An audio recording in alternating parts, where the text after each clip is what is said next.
Notre secours est dans le nom du Seigneur qui a fait le ciel et la terre. Ah, je sais, c'est peut-être pas facile, là. Il y a une chronologie un peu décalée entre le premier livre des Maccabées et le deuxième livre des Maccabées. Croyez-moi, c'est quand même la meilleure façon de les lire en parallèle. En attendant, pas de panique, je vous bichonne, je vous prends par la main, je m'occupe de tout, d'accord? Laissez-vous porter. Aujourd'hui, il y a des nouveaux personnages. Il y a Démétrios Ier, le nouveau roi séleucide, plus ferme. Nicanor, qu'on avait déjà vu, un général expérimenté. On envoie la fine fleur pour lutter contre Juda. Alcime, un prêtre juif, mais hellénisant, et qui aimerait bien devenir grand prêtre à la place du grand prêtre, grâce au pouvoir des Séleucides. La stratégie militaire du chapitre 7 est à nouveau légèrement différente. On était jusqu'à présent dans des campagnes classiques qui étaient de plus en plus grandes, jusqu'avec une opposition frontale, avec même des éléphants. Oui, mais voilà, ça n'a pas suffi, donc changement de tactique de la part des Séleucides qui vont maintenant s'appuyer sur des traîtres intérieurs. Le conflit redevient une guerre civile. Il s'agit de soumettre Juda par la ruse, puis ensuite par la force. 1 Maccabées, chapitre 7.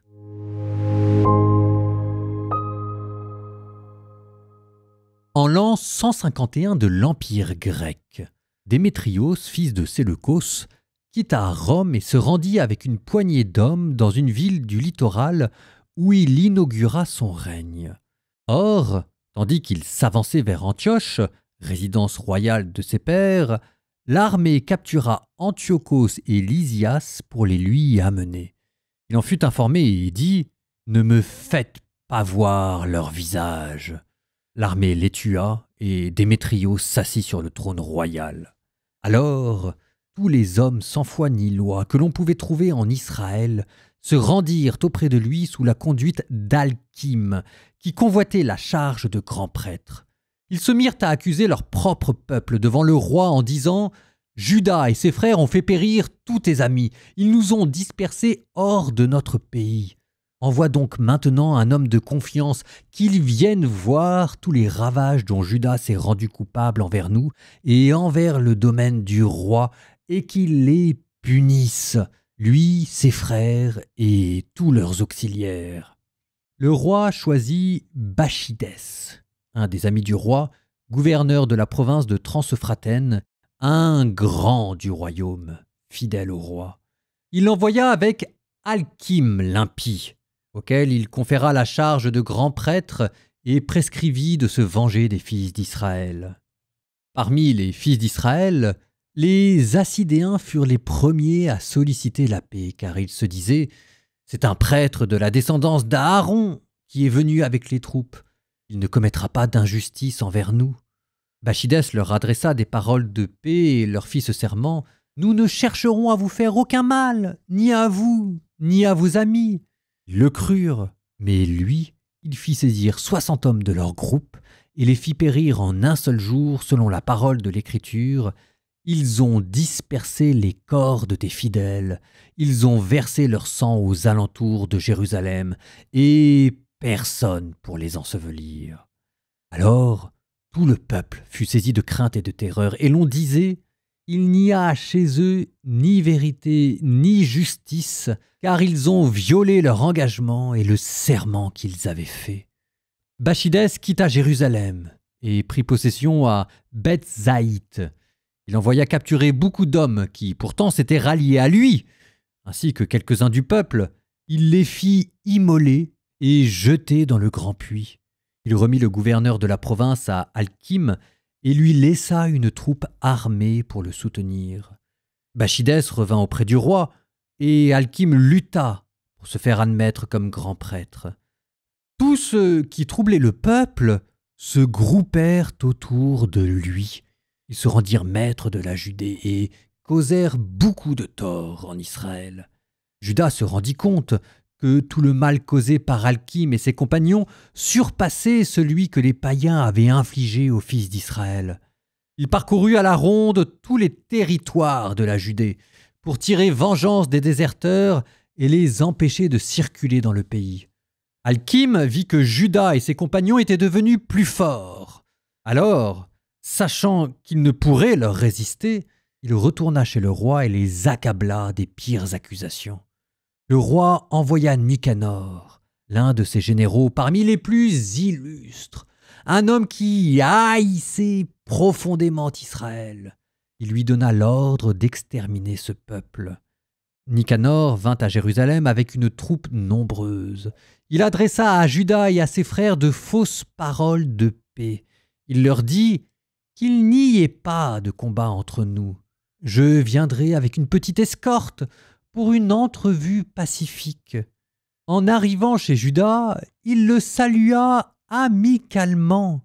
Mais ses soldats se tenaient prêts à capturer Juda. Celui-ci se rendit compte que Nicanor était venu chez lui avec des intentions perfides. Il eut très peur de lui et refusa l'entrevue. Nicanor comprit que son plan était dévoilé. Alors, il marcha contre Juda pour le combattre près de Caphar-Salama. Du côté de Nicanor, 500 hommes environ tombèrent, tandis que les autres s'enfuirent vers la cité de David. Après ces événements, Nicanor se rendit à la montagne de Sion. Quelques prêtres sortirent du lieu saint avec des anciens du peuple pour le saluer de manière pacifique et lui montrer l'holocauste qu'on offrait pour le roi. Mais lui les tourna en dérision. Il les outragea et proféra des paroles arrogantes. Il jura avec colère. « Si Juda et son armée ne sont pas livrés maintenant entre mes mains et que je reviens sans encombre, je mettrai le feu à cette demeure. » Et il sortit furieux. Les prêtres rentrèrent et, debout devant l'autel et le temple, ils fondirent en larmes. Ils dirent « Toi qui as choisi cette demeure pour que ton nom y soit invoqué, tu as voulu qu'elle soit pour ton peuple une maison de prière et de supplication. Exerce ta vengeance sur cet homme et sur son armée, que l'épée les fasse périr. Souviens-toi de leurs blasphèmes et ne leur accorde aucun repos. » Nicanor sortit de Jérusalem et prit position à Béthoron, où un contingent de l'armée syrienne vint le rejoindre. Juda prit possession à Hadassa, avec 3000 hommes. Il fit cette prière. « Le jour où les messagers du roi ont proféré des blasphèmes, ton ange est sorti pour frapper 185 000 d'entre eux. De même, aujourd'hui, écrase devant nous cette armée et fais comprendre aux survivants que leur chef a mal parlé contre ton lieu saint. Oui, juge-le selon sa méchanceté. » Les armées engagèrent le combat le 13 du mois nommé Adar. L'armée de Nicanor fut écrasée et lui-même fut tué le tout premier jour du combat. Lorsqu'ils virent que leur chef était tombé, les soldats de Nicanor jetèrent leurs armes et s'enfuirent. On les poursuivit sur un parcours d'une journée depuis Hadassa jusqu'aux abords de Gazara, les trompettes sonnant derrière eux pour donner le signal. De tous les villages judéens alentour, on sortit pour les prendre de flanc et les rabattre. Tous tombèrent par l'épée, pas un seul n'en réchappa. On ramassa le butin et les dépouilles, on coupa la tête de Nicanor et sa main droite qu'il avait levée dans un geste d'arrogance.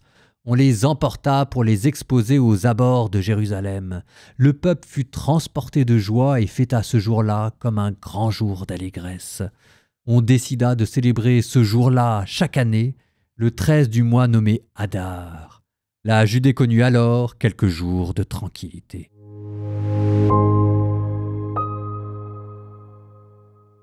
Parlons un peu de cet Alsim, peut-être Eliakim en hébreu, c'est pas très clair. C'est un personnage clé dans la révolte maccabéenne, mais dont on parle pas souvent et pourtant il est intéressant. C'est un prêtre juif qui appartient à l'aristocratie sacerdotale de Jérusalem, et il est pro-helléniste.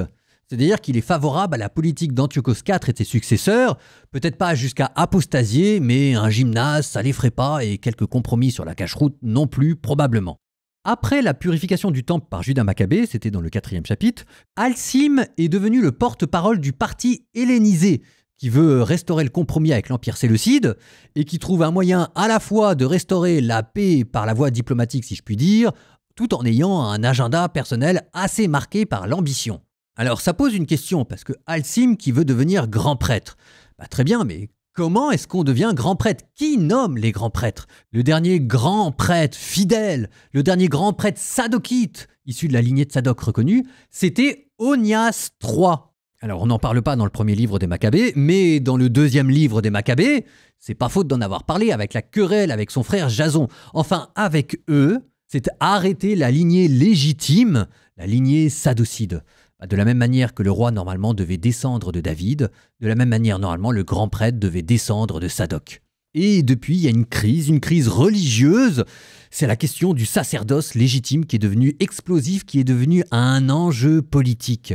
Donc là, vous avez vu Alcime qui a obtenu de Démétrios Ier, le nouveau roi séleucide, la charge de grand prêtre officiel, en échange de quoi il promettait de soumettre Juda et les Assidéens. Et vous l'avez vu dans ce passage, demander à Nicanor qu'on lui envoie une armée pour s'imposer. Vous l'avez vu tromper les Assidéens. Les Assidéens, c'est les fidèles, c'est le groupe des purs et durs, c'est le noyau dur de l'armée. Alcime leur avait promis la paix, puis finalement il en a profité pour les exécuter. Et à la mort de Nicanor, vous l'avez vu trouver un nouveau soutien dans la personne de Bacchidès, un autre général séleucide. Donc, que symbolise Alcime ? Alcime, c'est le visage de l'apostasie politique en interne. C'est pas un tyran étranger comme Antiochos, comme Démétrios, c'est un prêtre juif. C'est donc quelqu'un qui trahit de l'intérieur et qui représente la tentation de sacrifier la fidélité à la loi pour conserver le pouvoir en promettant une fausse paix obtenue par des compromis. D'une certaine manière, c'est l'anti-Mattathias. Mattathias, c'était le père de Judas qui représentait, lui qui était prêtre, le sacerdoce pur. Alcime, lui, il récupère son sacerdoce du pouvoir païen. Toujours avec cette trahison de l'intérieur qui le symbolise aussi s'il y a un lieu. Pas seulement un personnage Alcime qui veut être grand prêtre, mais un lieu qu'on appelle la cité de David. La cité de David, j'en avais déjà parlé dans un autre commentaire, c'était un des 3 grands bâtiments de Jérusalem. Il y avait le temple, il y avait le palais royal et il y avait la citadelle. Une sorte de petit château à l'intérieur de la ville, ça c'est la cité de David. Sauf que cette cité de David, elle est tombée aux mains du parti helléniste et elle est comme une épine dans le talon à Jérusalem. Elle représente elle aussi la trahison de l'intérieur et tant qu'elle subsistera, la guerre sera pas totalement gagnée. Bon, je sais pas si ce chapitre on peut l'étendre à notre situation présente. Peut-être que dans l'Église, il y a aussi des tentations d'apostasie intérieure, où on essaye de se trouver une place dans la société en faisant des compromis. Il y a des compromis qui sont bons, il y a des compromis qui sont mauvais. Tout ce qui s'apparente à de la ruse et de la manipulation, ça existe aussi à l'intérieur de l'Église. Ça existe probablement dans vos familles, ça existe aussi probablement dans les entreprises. Il ne faut pas s'étonner que ça existe aussi à l'intérieur de la religion. Proverbe 26, 24-28. L'ennemi se cache derrière ses lèvres, il dissimule au fond de lui sa tromperie. Au charme de sa voix ne te fie pas, il a dans le cœur 7 projets abominables, sa ruse a beau cacher sa haine, sa malice apparaîtra au grand jour. Qui creuse une fosse y tombera, qui fait rouler une pierre la verra revenir sur lui. Langue menteuse a de la haine pour ses victimes, bouche mielleuse mène à la ruine.